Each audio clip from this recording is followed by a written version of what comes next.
On vient d'écouter sur France Culture l'émission Avec philosophie qui est consacrée à l'IA, à tout ce qui est informatique, numérique, au chat GPT, en prononçant GPT à l'anglaise. G, c'est le G, P, c'est le P, et le T, c'est le T. C'est vrai que PT, c'est pas très joli.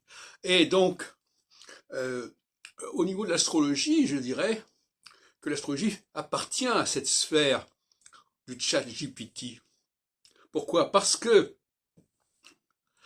elle est prévoyante, elle est dans la prévision. Or, le chat GPT, G, pas J, c'est un G, parce que c'est un G. Le chat GPT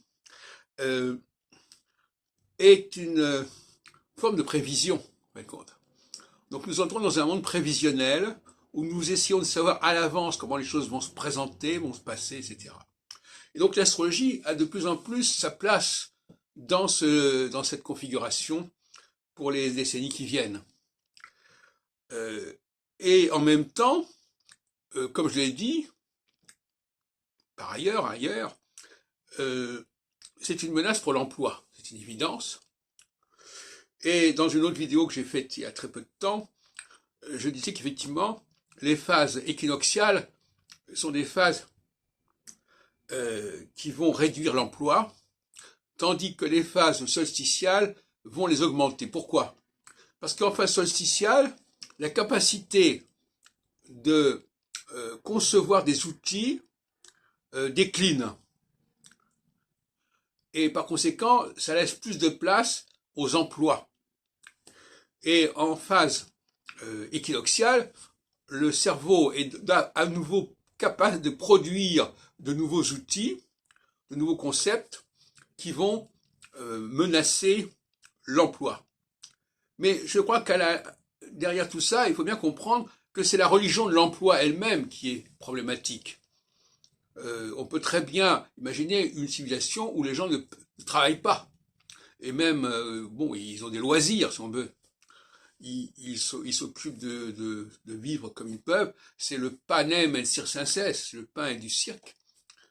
Donc, il faut arrêter de penser à la nécessité de l'emploi. Il ne faut pas connecter les moyens de vie, de survie, les moyens d'existence, avec le fait d'avoir ou non un travail. C'est ça, à mon avis, qui est une évidence. Et en même temps, il faut savoir que cette notion de l'intelligence artificielle, elle obéit à une cyclicité. C'est-à-dire c'est quand même bien conçu, il y a 7 ans où cette intelligence artificielle va l'emporter, va dominer, et 7 ans où elle va être en déclin, en recul, et où à ce moment-là, il y aura davantage de l'emploi. Ce qui veut dire que, au fond, l'emploi est cyclique, le travail est cyclique.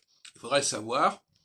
Il faudra savoir que pendant 7 ans, il faut travailler, pendant 7 ans, il faut faire autre chose.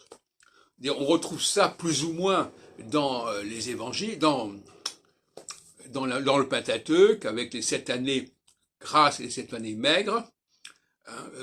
Il faut comprendre qu'il y a une structure binaire de la vie sociale.